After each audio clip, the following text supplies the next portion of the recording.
Nous sommes chargés de vous présenter deux cours, à savoir la cystinose et la cystinurie. Ce cours a été préparé par moi-même, Dr Momar Gueye Massar Kandji, Dr Ciel Dembi, Dr Aïssatou Balde. Diapo. Bon, pour ce faire, voici le plan à suivre pour les deux cours, à savoir les généralités, définition, intérêt et rappel, le diagnostic, diagnostic positif, diagnostic différentiel, diagnostic étiologique, traitement et conclusion.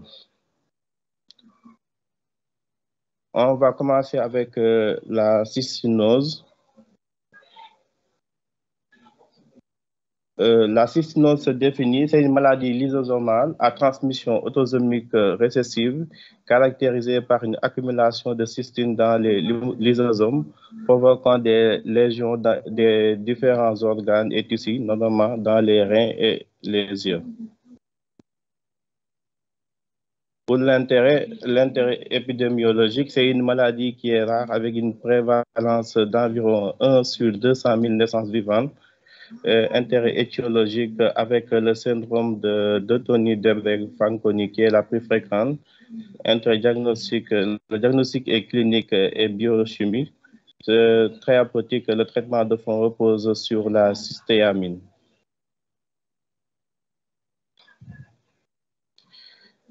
Pour les rappels, le lysosome, l'organisme comporte plusieurs milliards de cellules. Chaque cellule est limitée par une membrane qui entoure le cytoplasme dans lequel on identifie le noyau et plusieurs structures différentes, dont les lysosomes, indispensables au bon fonctionnement de l'organisme. Les lysosomes sont de petites formations, limitées elles aussi par une membrane. Ce sont des sites de nettoyage de la cellule. En effet, c'est dans les lysosomes que sont découpés en morceaux des substances telles que les protéines qui sont transportées.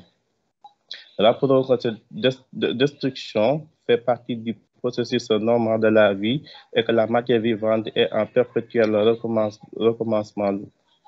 Lorsque les lysosomes ne fonctionnent pas, ce nettoyage n'est plus assuré, les molécules sont dégradées, s'accumulent et perturbent les fonctions des cellules.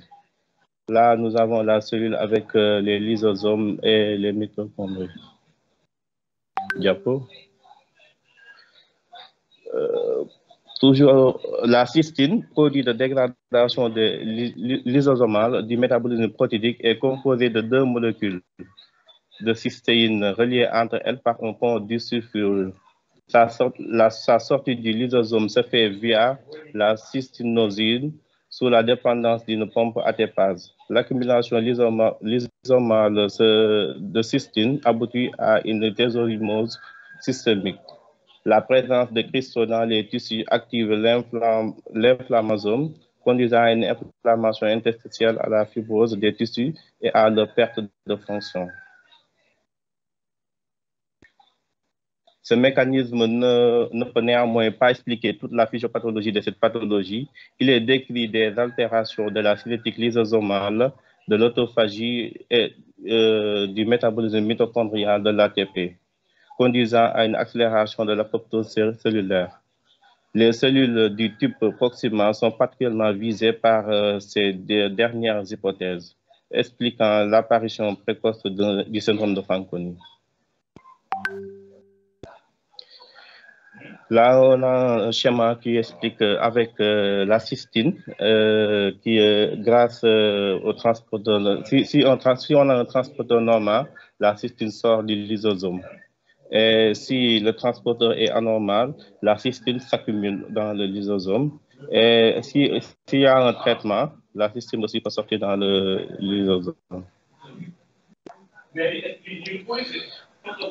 Pour le diagnostic positif, pour les circonstances de découverte, on a une polyurie pour vomissement, soif intense, un retard de croissance sévère. Des signes de déshydratation, des signes de rachitisme. À la bandelette urinaire, on aura une glucosurie, une protéinurie et une densité urinaire qui est faible.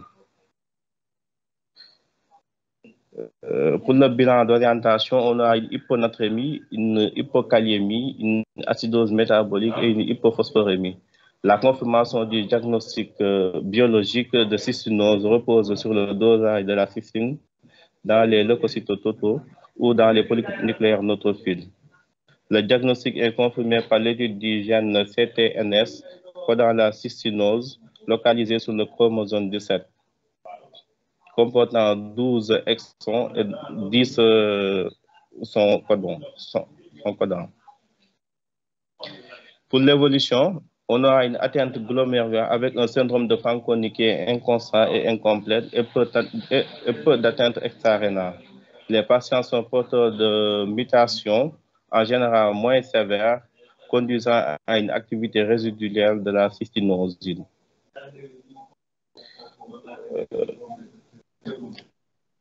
L'atteinte oculaire, l'accumulation de cristaux au niveau de la cornée, signe pathognomonique, est visible dès 12 mois à la lampe à pente sous forme de très nombreuses particules fines et brillantes.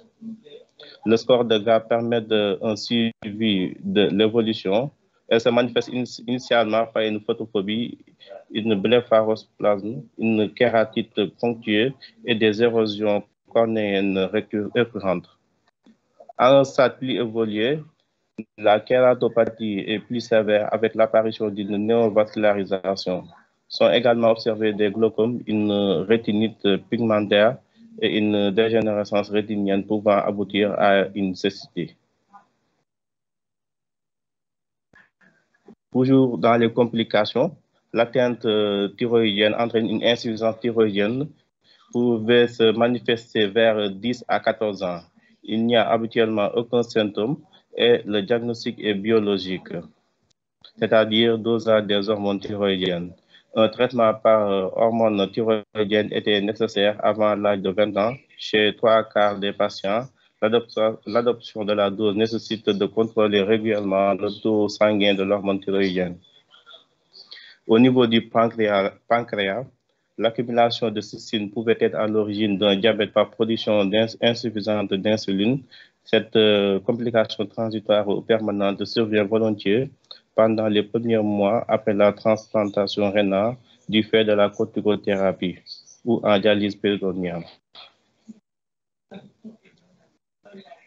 L'atteinte du foie et de la rate, elle est devenue exceptionnelle chez un patient traité par la cystéamine.